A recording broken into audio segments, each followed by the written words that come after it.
Hi, welcome to Three Spoonsful by Shweta Mehra, and today let us see a very typical Maharashtrian recipe. So this is really special and close to my heart. It's called pitla. It's made with gram flour and two different chutneys that go with it. But before we start, please remember to subscribe to the channel and hit the bell icon for notifications. So to make the first chutney, which goes with this gram flour, pitla and bhakri, which is like a flat leavened bread, we are going to make this chutney, which is made with peanuts, garlic and green chilies. If you wish to use really spicy green chilies, you can use the darker green ones, but since my spice tolerance levels are a little low, we are going to use the lighter green chilies. And I'm going to be using this mortar and pestle, which is stone mortar and pestle, and it's heavy, it's traditional, and it grinds things beautifully. So let's get started. The first thing I'm going to do is add the peanuts. I have roasted these peanuts, but you could just buy peanuts that are pre-roasted. If you buy peanuts that are pre-roasted, they could be salted as well, so you just need to keep that in mind. And then we're going to crush it using this mortar and pestle. So get all your frustration out and go berserk using this. If you do not have this contraption, you could of course use just a normal mixer grinder to do this. Now that the peanuts are lightly crushed, you can see that it's not a very fine powder. There are a few big pieces in it. We are going to remove it out, and next we are going to add in the chilies and the garlic. So I'm just going to break the chilies and add them in. And here's the garlic. It's peeled and I've added it in now. We'll add a bit of salt to this because that sort of gives it the friction to grind well. We do not need to add any water or anything, and we just start grinding. And it doesn't need to be a paste. All we need to make is like just crush all this and let everything sort of, be lightly crushed, not a fine paste at all. So now that this is done, let's just finish off the chutney. To do that, we're going to take a pan and add oil to it. Once the oil is hot enough, we'll add in the peanuts. So dip in the peanuts and saute them for a while.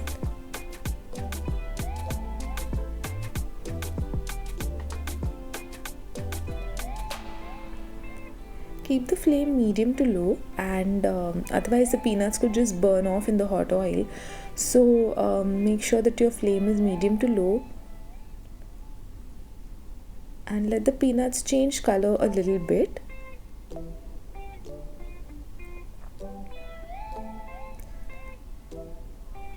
Now we are going to add in this mixture that we created, the garlic and the chili mixture, and we'll just saute this as well until the raw smell of garlic sort of fades away and it all just becomes fragrant and nice.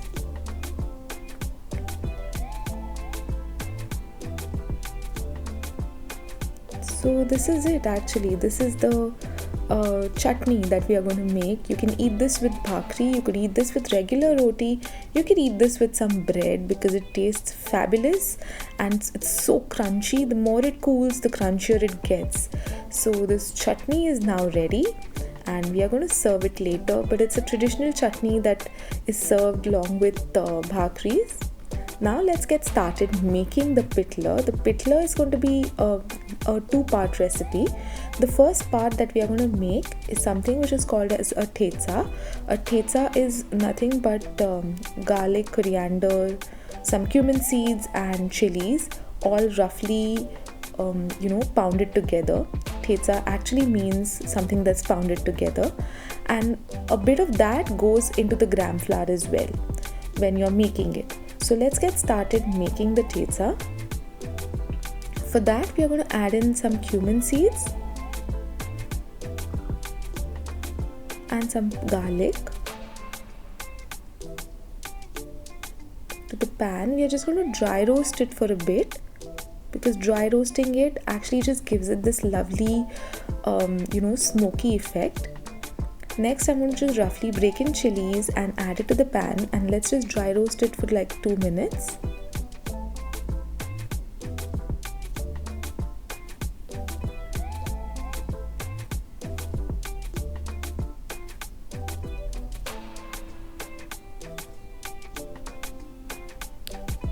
Once this gets fragrant and nice, we can stop dry roasting it.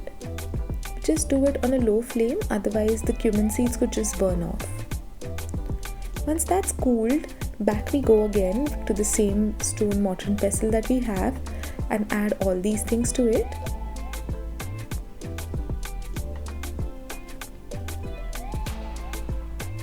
After it cooled off a little bit, I removed the stems of the chilies which I had added while roasting, and I'm going to add some coriander leaves,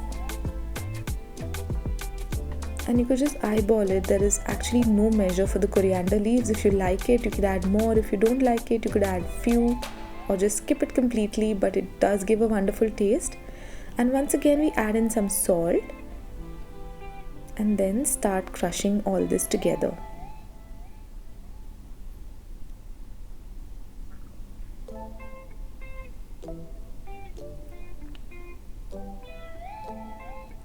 Once again, now this depends on your taste. If you like a little bit of a chunky kind of a mix, you could make it chunky. If you want something finer, you could just keep pounding it until it gets finer.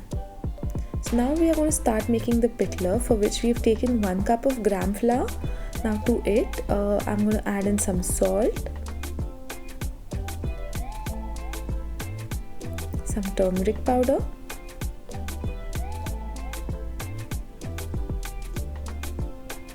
and we'll add in a spoonful of this green thetsa, the chutney that we just created. Now I've taken some curd over here. I'm going to whisk it well because my curd is quite thick. This just ensures that there are no lumps when the gram flour and the curd are mixed together. Add it to the gram flour mix, and then let's add water and make this a really thin batter. Add water in batches so that there are no lumps in the gram flour when we mix it, and take the help of a whisk. If you just want a shortcut method, what you could do is you could add everything to a mixer and just give it like a good mix, like 1 or 2 good punches, and it's done. What we need here is a really runny and thin batter. It has to be very thin, like watery, absolutely watery kind of a batter. You can see this. So back we go to our pan, add a little bit of oil, and I can't reiterate this enough number of times, because if you've grown up in a Maharashtrian household or you know a Maharashtrian, the oil is supposed to be extremely hot, and only then the mustard seeds go in and they need to splutter. Otherwise the taste is just not going to be the same. Once the mustard seeds splutter, like you can see over here, you go in and add the cumin seeds.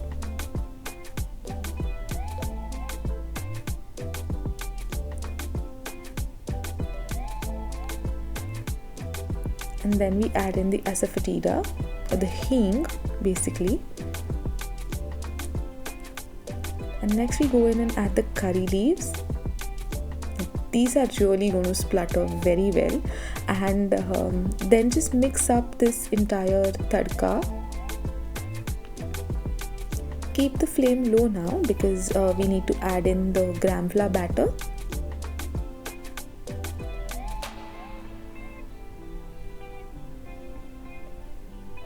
And then we start cooking this. This is some really simple, traditional Maharashtrian fare. It's absolutely simple. It's made in like small villages. It's called like a farmer's meal. Add some more water and cook the pitla properly. and this is traditionally eaten with jowar or bajra or rice bhakris, which are rotis. But it's one of the most healthiest and a really delicious and amazing meal. It's really comforting, and it's also very, very simple to make.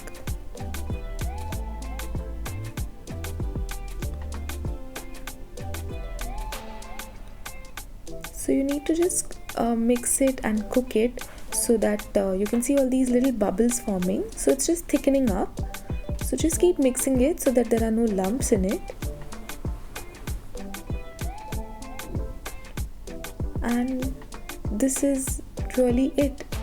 Adjust the consistency of the like how thick you like it.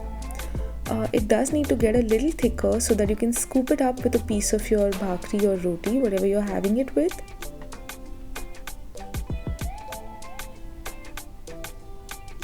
But this simple Indian food is so amazing, and isn't it really amazing that in India we make something like this in nearly every state. So we make pitla in Maharashtra, and khandvi, which is made out of a similar batter, is made in Gujarat and Rajasthan, and in the north in the same way we make curry. So using the same ingredients, I mean, there is just so much variation in the whole country. So now that this pitla is ready, because this is a consistency I like, it doesn't have to be too runny, but I don't like it to be very, very thick and hard like a cake. So this is it. It's nice and thick. I've just garnished it with some coriander, and now let's set our plate. So for that I have made some rice bhakri, which is rice rotis, and I'm serving it with the two chutneys that we have made. The green thetsa can be eaten as a chutney as well. With the bhakri, it tastes fabulous. And I've added some onions, of course, kept the pitla in the plate. And this is such a simple recipe. I hope you like it. Do subscribe to the channel if you like this recipe. Hit the bell icon for notifications so that you can always come back for more. Bye.